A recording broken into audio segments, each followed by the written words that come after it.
This is the Thoughts from a Page podcast, where I interview authors about their latest works. My name is Cindy Burnett, and I love to talk about books. For more book recommendations, check out my website, thoughtsfromapage.com, and follow me on Facebook and Instagram at thoughtsfromapage and on Twitter at burn555555. Today, I am interviewing JT Ellison about Her Dark Lies. JT is the New York Times and USA Today best-selling author of more than 25 novels and the Emmy Award-winning co-host of the literary TV show A Word on Words. With millions of books in print, her work has won critical acclaim, prestigious awards, and has been published in 28 countries. JT lives in Nashville with her husband and twin kittens. I hope you enjoy our conversation. Hey, JT, how are you today? Cindy, it's so good to be here with you. How are you? I am doing great, and I am so glad you are here with me. Thanks, me too. Let's dive into talking about Her Dark Lies. Why don't we start out with you telling me a little bit about it? So Her Dark Lies is the story of a young and up-and-coming artist of large format oils named Claire Hunter, who has just met the man of her dreams. Jack Compton is his name. He is the number one son of an incredibly wealthy bajillionaire. Think like Bill Gates has a son. This is who Jack Compton is. But he doesn't reveal himself to her right away. So she falls in love with this guy, and he knows she's fallen in love with him and not his money. And they are getting married. The book opens with they're getting ready to leave for his family's private island, Isola, off the coast of Italy, to have their wedding weekend. And because it's a J.T. Ellison novel, things go dreadfully wrong. Well, I love this setting. Like, how did you decide on Italy and the island and sort of the whole closed circle mystery idea?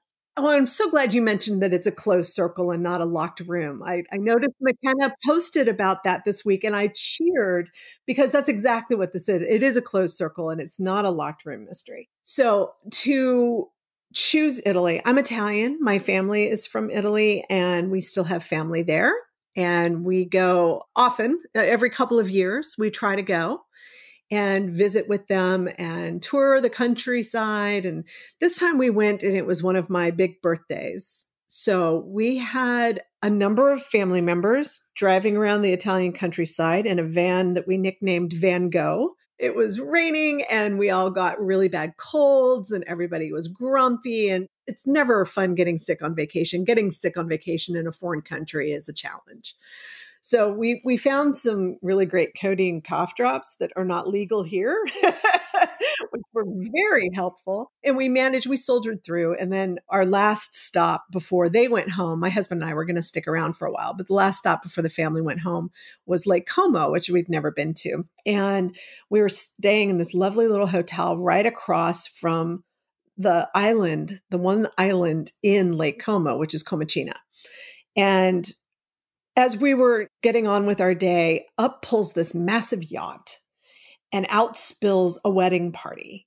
And it's kind of this big joke in the family. Every place we go, there's a wedding. It doesn't matter where we are. Somebody is getting married. It was like, oh, well, here we are in Italy again, and somebody's getting married. And we went around and toured and did all this fun stuff. And I learned this crazy backstory to the island, that you have to drink this certain kind of coffee before you leave it so the demons don't follow you. Really cool, weird Italian stuff, right? And that evening, fireworks went off right in the middle of my birthday dinner, which I thought was quite impressive that they had arranged for fireworks for me. Of course, it was for the wedding. And I'm like, I've got to write this in, right? A wedding on an island, and the fireworks and the massive yacht and all of these elements. But Comacina didn't look right. The story I was seeing in my head had a massive cliffside. And I went, all right, I'm going to marry Comacina with Capri. And I'm going to put this island out into the Western Tyrrhenian Sea. And as it turns out, I sort of put it right between the Scylla and Charybdis. Basically, it is the island that Scylla lives on. I was like, okay, well, that works for me. And I wrote that mythology into the story and the history of the island. So that's kind of a long, circuitous route to, I was inspired on my birthday sitting on a terrace in Italy. Where they nicely had fireworks for your birthday. Wasn't that cool? I love that area. Lake Como is beautiful. I mean, it's just one of those places that you don't believe it's that pretty until you're there, and then it still almost doesn't seem real. Oh, I mean, I am going back. I've been to Maggiore, but I've never been to Como. And it was magical. And we had a boat dock right in front of the hotel. And we ended up, so we'd been sick, so we didn't have a ton of energy, but we took the ferry all over and we just ended up sitting on it and going from port to port to port all afternoon, which was so much fun. It was the first sunny day. And Como it's a magical place. I loved it. I can't wait to go back. My kids are dying to go to Italy, and I thought if we do go, we definitely need to go there again. And I love that idea of going port to port. We didn't do that. We drove around a portion of it. It's been a long time, but it was just beautiful, and I still have the photos, and I just think, what a gorgeous place. It is. It's absolutely beautiful, and just there's something special about it. It's wonderful. Highly recommend it. Well, let's talk a little bit about closed circle versus locked room, because this was actually not something I was really aware of. And I feel like in the last, 6 months, 8 months, there have been kind of a boon of these type of stories that are set in a defined setting. So since you're the expert and the mystery writer, do you want to tell me a little bit about closed circle versus locked room? So I'm not the expert by any means. The locked room is quite literally a locked room where the murder happens inside of it and nobody can figure out how it happened, right? And that's the hallmark is Agatha Christie, and then there were none, right? That is the perfect example of how that can work, how that happens. And if you haven't read it, I highly recommend it. That, though, is more of a closed circle story because they're alone on an island. They can still move around and stuff, and things happen outside of that locked room, if that makes any sense. That's probably a terrible explanation of it. But mine's a closed circle, right? They are caught on an island, but they can move about the cabin and things happen in various places in the setting versus somebody dies in a single room. Like the lights go out, there's a gunshot, and the lights come back on and somebody's dead and they're all in this room. And how did somebody get in and out without anybody seeing? It's just a slightly different take on the same claustrophobic idea of something happening out of your control and you can't get out of that environment. And that's the exciting part of it for me. Well, I guess that is the difference in terms of the closed circle. There's still no coming and going, but you're not in one room with the doors and windows locked. You're on the island or you're wherever you are, but there's an avalanche or something that prevents people from coming and going, a terrible storm, so you can't get on and off the island. Whatever it is that kind of keeps everybody in one place. Right. So everybody's stuck there. And that's what I do in Her Dark Lies. They're on the island. They're having a red flag warning, which is the worst weather Italy ever has. It's kind of like if we had a tornado warning, that kind of thing. Red flag is we're going to have horrible weather, hunker down. And they're far enough away from land that it will be impeded. That was exactly why I wanted to set it further west than Capri. I wanted it to be very difficult for them to be reached no matter what, that the helicopters can't fly because, of course, they're an incredibly wealthy family. They have a helicopter that they can come in and out with. But if the weather is horrific and you can't fly that helicopter and the waves are too high for the ferry to run and everything's too big for the yacht, then you're stuck there on that island in this house.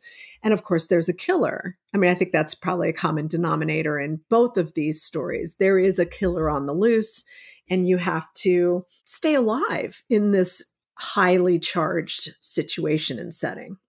And there's no help coming from the outside and you can't go anywhere. Right. There's no help coming. You're on your own. I think we love those kinds of stories. I mean, there's a reason why they're successful. There's a reason why there's a lot of them coming out right now. It's interesting that we've all been in our own closed circle situation since it's been a year now, the pandemic. We're all stuck at home unless we have jobs that are taking us out of our homes. But so many of us have been stuck at home and we can't escape this, right? There is danger, true, genuine danger out our front door. And that's, I think, why these books are hitting so well at this moment, as we get to at least experience it in a different setting. That's so interesting, JT, because I hadn't really thought about that component of it. And you're right. I mean, we're all kind of not obviously, hopefully with the murder aspect of it, but we're all experiencing our own closed circle. But all of them were written ahead. It takes so long for books to get out. So that's just kind of fascinating that as this trend is coming, well, at least it seems to me that it's more popular now. Maybe it just happens to be the books that I'm picking up. I don't really know. But that kind of mirrors what we're experiencing a little bit. Right? I mean, the zeitgeist is an interesting place, especially for authors, because there's no original ideas, right? Everything we do is derivative of something else. There are 7 plots. And of that, you have to come up with something new. The fun thing is you can give 10 authors the exact same outline and they will write 10 completely different stories. That's the interesting part of it, right? So we're all in this weird situation. I wrote a lot of this book during the pandemic, but I was writing it well before the pandemic. This book took me forever and a day to write because I had 2 knee surgeries during the composition of it. And I had surgery brain. Oh my gosh. So the book was just not working for me. When I finally was able to make it work was when we were in full lockdown. It was in the height of when we were trying to figure out just how dangerous this was and how far reaching it was going to be. And that's when I really was able to tap into that emotion and that feeling for these folks being stuck, just genuinely stuck. And yeah, so they are kind of all a massive metaphor for where we have been as a society, a worldwide society dealing with this. I mean, that's the fascinating part of the pandemic for me. It's not just you and I having effects. It's the entire world. It's been very interesting and it's a really fascinating equalizer for all of us. I agree completely. Well, did you find it harder to plot it out as a closed circle mystery, or like when you just write a mystery where people are coming and going and kind of living their regular lives? Did you find one easier than the other? It's much harder to do a closed circle or locked room. I mean, that's hard. It takes some thought. It takes some planning. I didn't really realize what I was doing with it until I was well into it and realized, oh, hey, yeah, they're going to be stuck, right? They're not going to be able to get out of here. I was just thinking, I want to write something really creepy and gothic. And I'm inspired by Rebecca over and over again. I always find elements of that book that I love to explore in my own work. And it just sort of happened in the way that it did. I don't plan a lot. When I look back on it, I'm like, oh, look what you did. Hey, check that out. Your subconscious as a writer, as a creative, really does a lot of the work for you. And if you can just sort of maintain a little bit of margin and some quiet, your subconscious can do a lot, right? And it's kind of a cool thing. Well, that kind of goes back a little bit to your idea that you give 10 authors the same plot and then having them write a story, and each story will be so different. I think it's the same thing with authors and their writing habits. Like, I'm always fascinated to hear the wide range of writing habits and processes and everything that authors go through. So tell me a little bit more about yours. It is fascinating. I call it other people's process, OPP. I love to talk to writers about how they write. It's one of my favorite things. I think it's fascinating. Everybody is different. Everybody has a different way up the mountain. There is no right way up the mountain. That's the other fun thing, is it doesn't matter how you get there. As long as you summit, you're good, right? I started out without much structure at all. I'm a pantser, as they call it. It sounds so renegade, like I'm some sort of writerly cowboy pantsing my way through my day. It just means that you don't like to plot, right? It just means that you like the story to happen organically. And that's the fun part of writing for me, is those days where I end up someplace completely new. There are new characters. They are people that I had not been introduced to until that afternoon. And I've written a couple thousand words and it's gone. The story's gone in a completely new direction. The problem is, which I learned when I was co-writing, that doesn't work so well when there are other people involved. You do have to have a bit of a plan or a very patient co-writer, which I had both of. But I got used to thinking the story through on a more macro level. And that has now carried over into my personal work. I don't like to outline still, but I'm using something called 40 scenes, where you actually write out 40 scenes. So simple. It doesn't have to be 2,000 words a scene. It just is a guide, right? So it's Olivia is walking on the beach. Olivia and Park have a fight. Little things like that. And if I can get to 40 of them, and then I can think of, okay, it's just writer math. There's 40 scenes. If that scene is 2,000 words and I've got 40 of them, there's 80,000 words right there. Oh, hey, I guess I just sort of outlined a book. So I kind of back my way into outlining. I also have found that series books, I don't need to outline. I can work because I've got the world built. I've got the characters built. I have everything there for the taking. It's like going into a stocked pantry, right? To make dinner versus if you're writing a standalone, you have to go to the grocery store, buy everything, figure out what you're going to eat, how you're going to make it, all of that. It's just a different process entirely than writing a series novel. So I love the standalones. They're a little more challenging for me because I am more of a, okay, the pantry's stocked, let's go, than going and trying to figure things out from scratch. But I'm a cook, so I can do it either way. That will forever be sticking with me now as I'm reading mystery series and mystery standalones. I'm going to be like, the pantry's stocked, the pantry's not stocked. I like that. Well, I think I'm hungry. All good metaphor is born organically, right? Well, and I also think writers are so good at metaphors. Well, I've never used that one before, so now I'm going to use it as well because it makes sense. It does. It's the perfect way to reflect on that. Well, did you have a most favorite and a least favorite character to write in this one? I did. I loved writing Katie Elderfield, who is her best friend. So I ran a contest. Lisa Gardner, who we all know and love, always does a maim a buddy, kill a friend contest every year. So I completely stole it. She had sent out her note about that. And I'm like, I'm stealing that. And I went on Instagram and I said, who wants to die in my next novel? We got a lot. And I ended up with a number of people that die in the book. And so I had to kill them. But coming full circle, Katie was so much fun to write because she has been friends with Claire, who is the main character, for years. They went to school together. They got all their tattoos together. They really are soul sisters, the family you choose. Katie is the family that Claire chooses because she doesn't have a good time with her own family. And I think those friends are incredibly valuable, right? The people that genuinely know you, they know your secrets. They know what you're trying to hide from the rest of the world. She was a blast. And I mean, she marched onto the page with her nose ring glinting in the sunlight. So I knew immediately who she was. Claire, on the other hand, would not reveal herself to me. She had multiple names. I never quite knew what her name was. She would not tell me what her secrets were. She was in a total enigma. And I've never had a main character like that. And it was really hard. And when she finally does reveal herself in the book, that's when she revealed herself to me. And then I was able to go back in the revision and lay in what I needed to make all of that make sense. But she was very difficult to get to know. And when she did finally give me her name, that helped a lot. She had, like I said, had been a couple other people, and it just wasn't who she was. She hid from me for a really, really long time.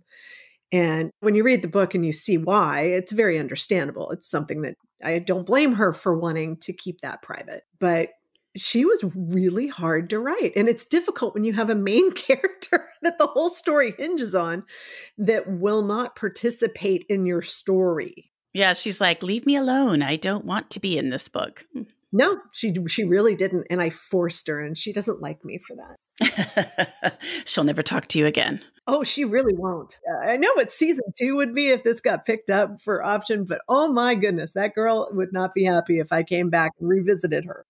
It's crazy to talk about it like she's alive, but that is how these characters are to me. They are real people because I'm living with them day in and day out for months on end. They do come alive for you.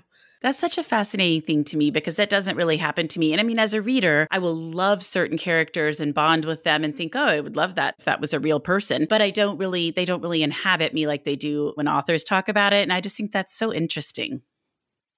It's controlled psychosis in a way, right? We're hearing voices and we have found a way to channel them into a creative endeavor. which, the psychology behind it is kind of interesting. But if they come alive on the page for me, then they're going to come alive on the page for you. And that's always what's in the back of my head, right? I read too many novels that are written in first person that I don't connect with the character. And that's something really dangerous for me as a writer. I try to be very careful about what point of view I pick for a character, because if the reader doesn't connect with them out the gate, then you can have a very difficult time with a book. And I think that's a lot of people don't get into books, is because they can't hear that voice either. You aren't creating it for them in the right way. Sometimes changing the point of view will fix that in a heartbeat. I do agree that if I don't connect with a character, or at least one character, doesn't have to be multiple of them, that I really have a hard time with the book. Yeah. Yeah, it's an interesting phenomenon that I just figured out. Pandemic reading for me has been a challenge. My attention span has been shot. I've read much less, and that's been just a real sad thing for me. But I've been watching a lot of television, and I really started paying attention to the characters that I connected with and why I connected with them. And I'm trying to pull that into my creative work so that I can really make sure I'm hitting the marks with people, right? The people are the important part of the book. If you aren't into them and you're not intrigued by what they're saying, then it's going to be a really, really long slog. And I don't want any of my books to be a slog. Or people will just put them down. Either way, either they make it through and they're kind of annoyed they made it through, or they just put it down. That actually leads me to my next question. So what have you read that you really liked recently, or just anytime during the pandemic? So I just finished The Push, Ashley O'Drain, and I loved it. I loved it. And oddly enough, it's written in second person, which is, almost impossible to do well. And when it's done well, it is so incredibly effective. It was a really seminal book for me. I struggle with timelines. That's one of my biggest challenges as a writer, is timeline. I have a tendency to compress everything because I wrote thrillers for so long. Time was of the essence. You had to catch a killer. You had to stop the bomb from going off. It was always such a heavy ticking clock. My standalones are not a ticking clock kind of story. And I'm having to relearn how to do timelines. This was a great example of how you can maintain tension over the course of 12 years. The book covers 12 years. I haven't read it, but I've heard great things about it. It was not what I was expecting. I liked the premise. It sounded cool. I did not realize what the book actually was about until I got into it. And wow, completely blown away. True psychological thriller. Really, really well done. Perfectly executed. Lovely prose, and done in second person. I couldn't wait to sit down and read.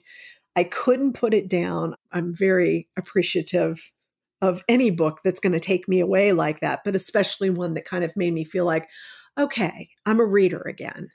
Well, good. Well, thank you so much. And I have thoroughly enjoyed speaking with you, JT. It's been a fabulous conversation, so interesting. And I can't wait for everybody to get to read Her Dark Lies. Thanks, Cindy. I'm thrilled to have been here, and I'm with you. I can't wait for people to read it and let me know what they think. All right. Well, thanks again. Thank you so much for listening to my podcast. If you like this episode, and I hope you did, please follow me on Instagram and Pinterest at Thoughts from a Page. Tell all of your friends about the podcast and rate it wherever you listen to your podcasts. I would greatly appreciate it. JT's book can be purchased at Murder by the Book, where I work part-time, or the Conversations from a Page bookshop storefront. The link to both is in the show notes. Thanks to KP Regan for the sound editing, and I hope you'll tune in next time.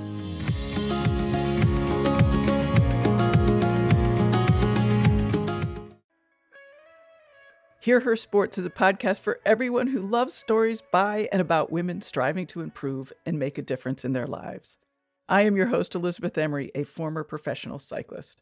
In every episode, I introduce a female athlete or woman in the business of sport through a thoughtful conversation about who they are and the terrific work they're doing. My guests and I explore the glorious and frustrating issues in sports, history, equity, training, nutrition, and so much more. Join us for inspiration, for community, and for love of being a strong, athletic woman.